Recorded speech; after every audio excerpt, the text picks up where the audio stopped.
Hello everyone, this is Moni Murray, and I'm going to demonstrate to you a method that I came up with to clean my breath savers on all my harmonicas, because it's everybody's nightmare.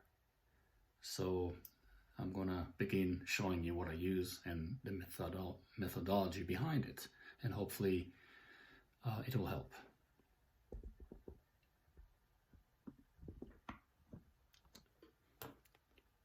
So I have a Suzuki over here, and I just took the covers off. And you can see the breath savers on each side. Okay. Now what I find annoying about the breath savers is that, yeah, it's true that most of the ones that will need urgent cleaning will end up being on top.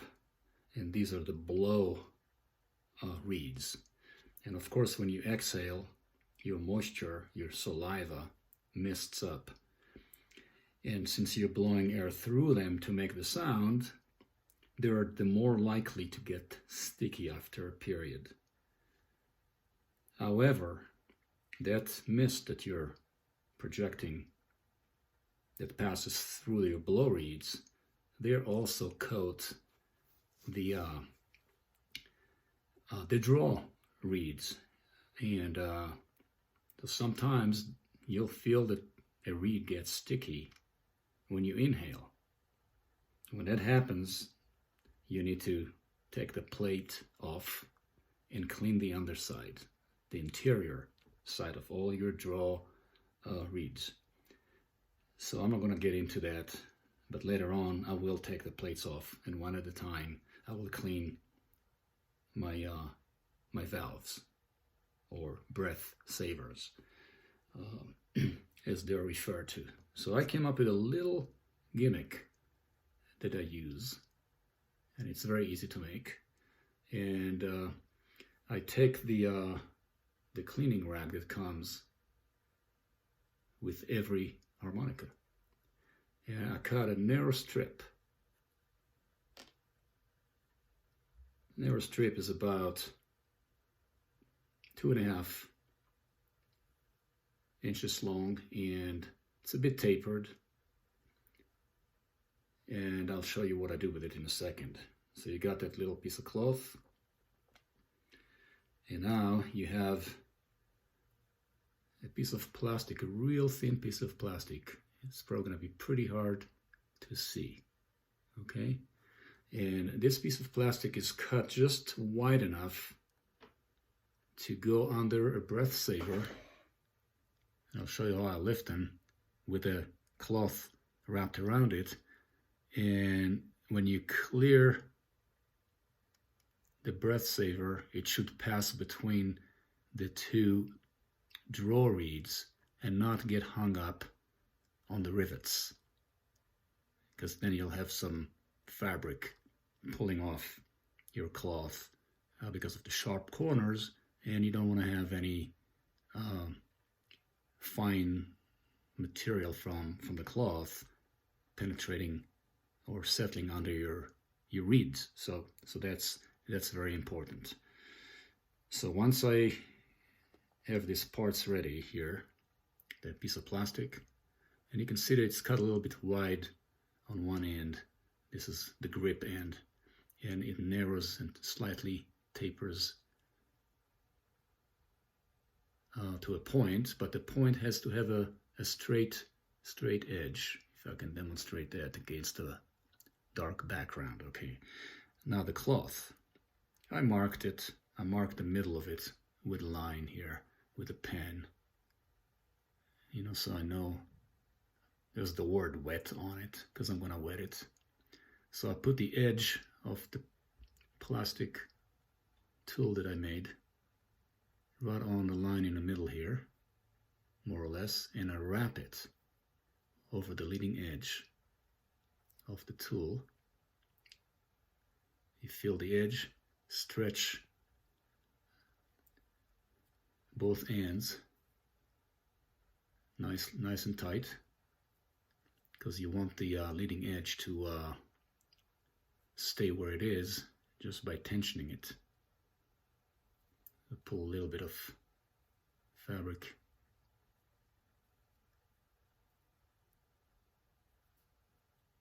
Okay, so now it's pretty tight. See, the leading edge is pretty tight. And this is going to penetrate under the valve. And being wet, you're going to, I'll demonstrate it, you're going to pull it out a few times, and the moisture has to be clean water, should clear any sugary, sticky residue that is causing the valves to stick and causing a popping sound where you cannot really play gently. So as you can see, I secured the two loose ends against the wide part of my tool with a little, one of those small clips you can buy in any office supply store, and now you have a cleaning tool. That's handy, and the clip is used as a handle. Okay, and you're going to go in and out like this. So here's the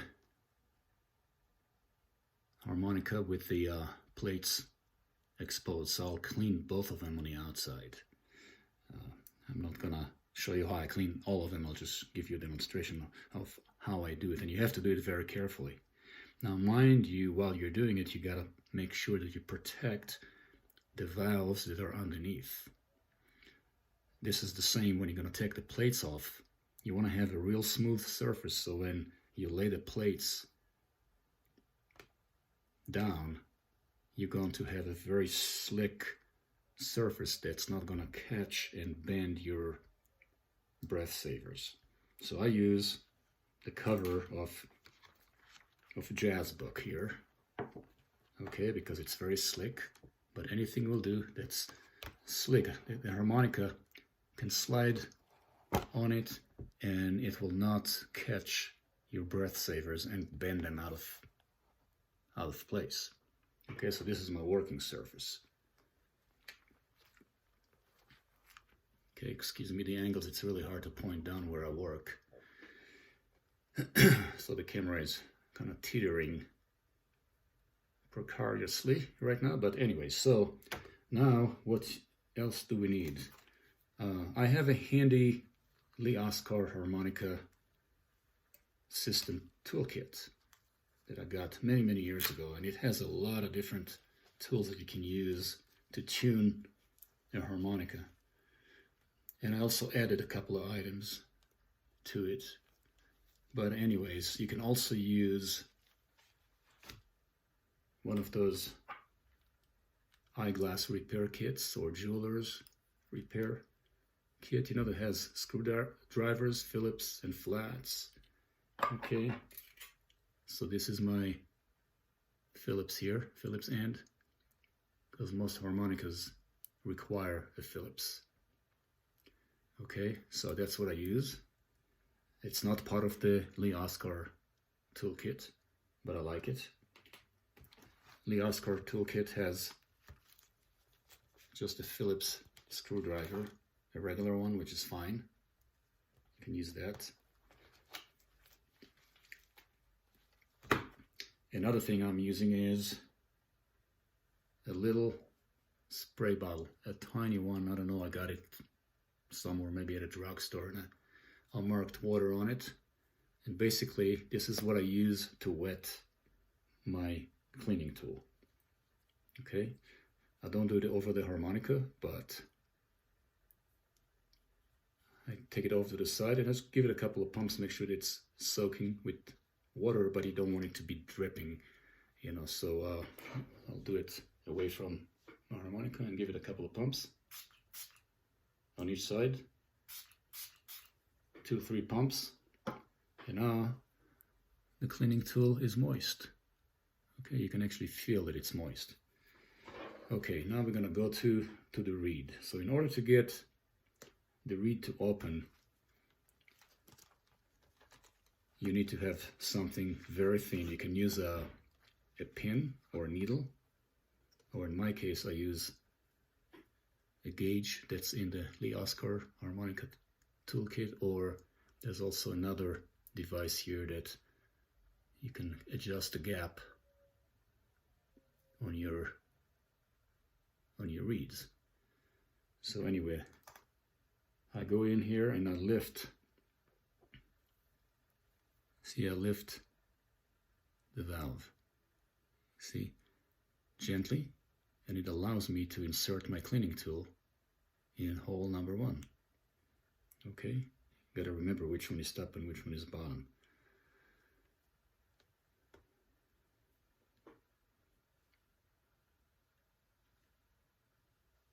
Now the cleaning tool goes in.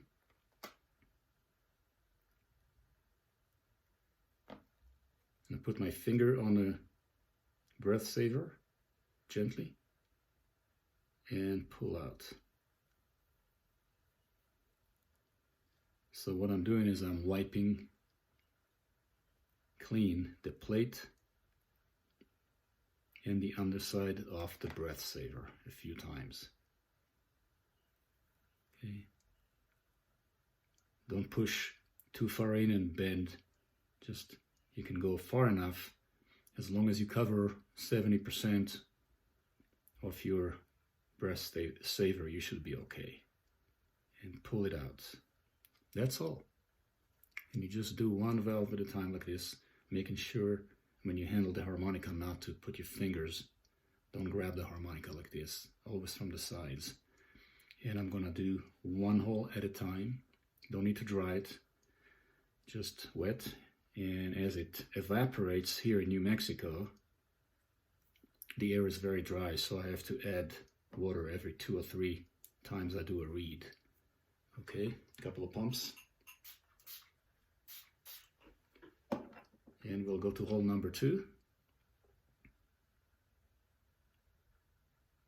Lift gently. Insert. Carefully go in.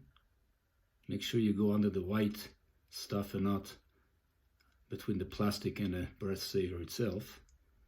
And we'll push it in and out.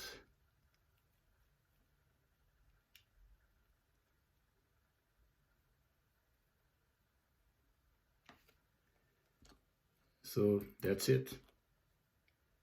Once you're done, put everything back together, give it a test, let it dry, give it a test, and if needs be, you'll be taking all the screws, remove the plates, and do the underside of each plate, which is your draw breath savers that usually do not require cleaning unless you have a real stubborn one that somehow became sticky. So hope this helps. I do it every 6 months or so. The rest of the time, after I play, I tap to shake any moisture out. And I'll warm the harmonicas up before I play. And after you take it out of your heating pad, just blow on it for a while. Don't think that if you have a sticky valve, it's time to open up and clean. Just keep playing a little bit, and after a minute or so, the problem will usually clear itself. But when it gets stubborn and it really affects your playing, then this is what you gotta do. One valve at a time. Good luck. Thanks.